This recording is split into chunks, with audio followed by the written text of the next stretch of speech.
من Dunyodagi birinchi kosmonavt kim? Dunyoda birinchi koinotga chiqqan kim?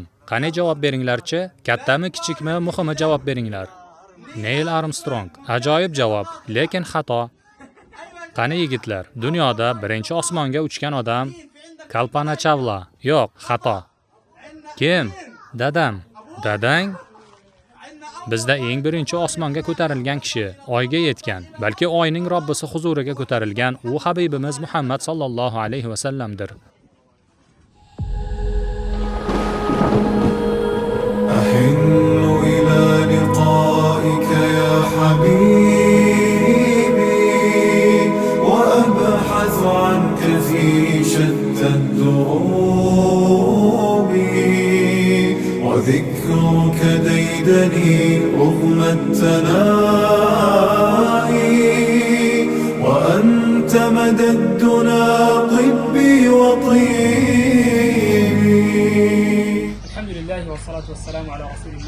Azamatli G'azo markazidan, vayronalar ustidan, ko'chishlar, og'riq, qamal, qirg'inlar ichidan muborak Qurbon hayitining 2-kuni munosabati bilan sizlarga samimiy va minnatdorchilik va tashakkur bildiramiz. Bugungi xayriya tashabbusi orqali biz shahidlar oilalari, ularning farzandlari va yaqinlarini ziyorat qilmoqdamiz. Shu bilan birga 21 oydan buyon davom etayotgan urushlarda jarohatlangan bemorlarning holidan xabar olamiz.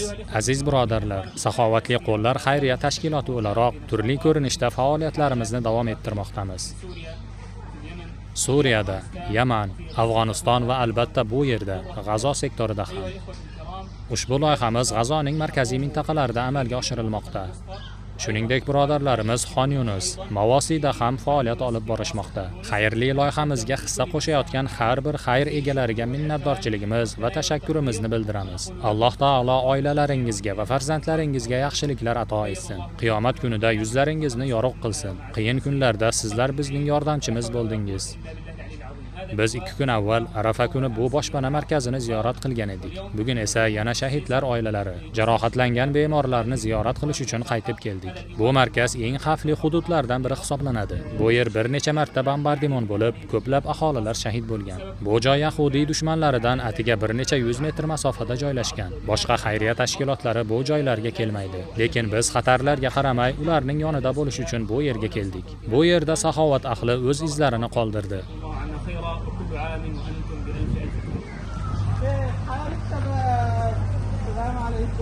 Qandaysizlar?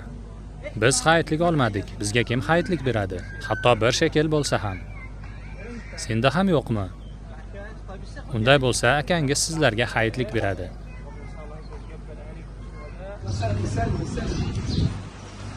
Mashallah.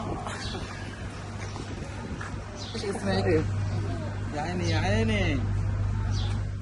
Bu sizlarga hayitlik.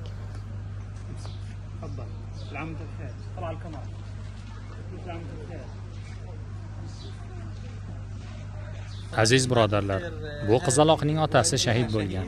Buning otasi ham shahid bo'lgan.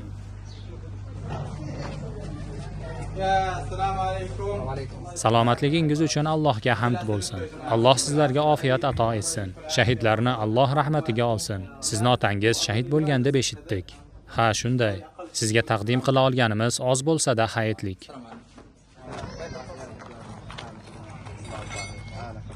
Ehtimol bu raketalarning qoldiqlari va parchalari bo'lsa kerak. Shunga qaramay sizlardan kelgan omonatlarni egalariga yetkazmoqdamiz. Sizning ismingiz nima? Baro. Siznikichi? Bilal. Mashaalloh.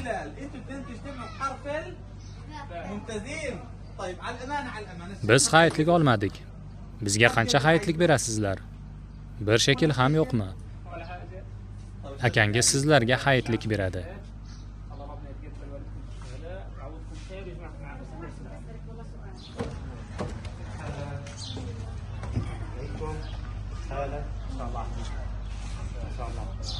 Payg'ambarimiz sollallohu alayhi va sallam aytadilar: kim Alloh qalbini yumshatishini va hojatini ketishini xohlasa, bas yetimning boshini silasin.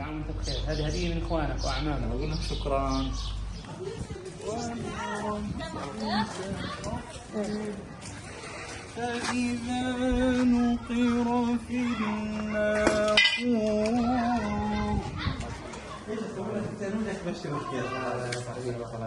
Hayitingiz muborak bo'lsin.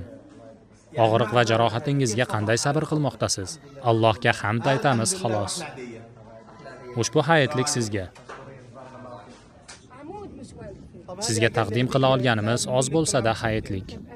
ذكرينا يا بقايا الأمس فينا ما أقسى الحنينا زادنا الشوق أنينا حدثينا ملها الجدران خرسا هل ترى تجفو وتنسى غربة الأرواح أقسى أرجعينا لنرى عذب السنين نذكر الماضي الثمين حينا والساكنين خبرينا عن حكايات الطفولة والبدايات الخجولة كيف زارتنا عجولة لملمينا من شتات يحتوينا